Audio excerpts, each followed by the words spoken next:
ఎందుకంటే ఈ వైఎస్ఆర్ శ్రేణులు ఏదైతే ఉన్నారో మా జగన్మోహన్ రెడ్డి అది చేశాడు, మా జగన్మోహన్ రెడ్డి ఇది చేశాడని చెప్పారు. మరి నేను ఒకటే ప్రశ్నిస్తున్నా, ప్రత్యేక హోదా తెచ్చాడా? ప్రత్యేక రాజధాని తెచ్చాడా? సకాలంలో జాబ్ క్యాలెండర్ వదిలాడా? అలాగే మద్యపానం నిషేధం చేస్తానన్నాడు, చేశాడా అని నేను ఈ వైఎస్ఆర్ శ్రేణులకి అడుగుతున్నా. అలాగే మేనిఫెస్టో లేని 2014లో 2019లో మేనిఫెస్టోలో లేని పథకాలు కూడా మైనార్టీలకి అందజేసిన ఘనత చంద్రబాబు నాయుడు గారిది.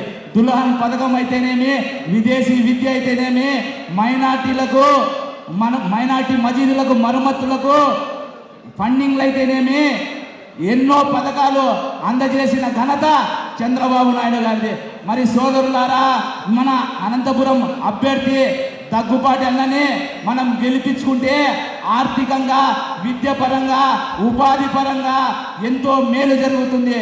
ఎందుకంటే దగ్గుపాటి అన్నతో ఈ 10 రోజులు మేము తిరుగుతున్నాము, 10 రోజులు తిరుగుతున్నాము. పేదవారి కన్నీళ్ళు పెట్టుకుంటే అన్న కన్నీళ్ళు పెట్టుకుంటున్నాడు. అన్న మంచితనం మాకు అర్థమైంది. ఎందుకంటే సోదరులారా, ఇలాంటి మంచి వ్యక్తికి అవకాశం ఇస్తే అనంతపురం ఎంతో అభివృద్ధి చెందుతుంది. అలాగే అంబికా లక్ష్మీనారాయణని గెలిపించుకుందాం. చంద్రబాబు నాయుడు చల్లని రాజ్యం తెచ్చుకుందాం.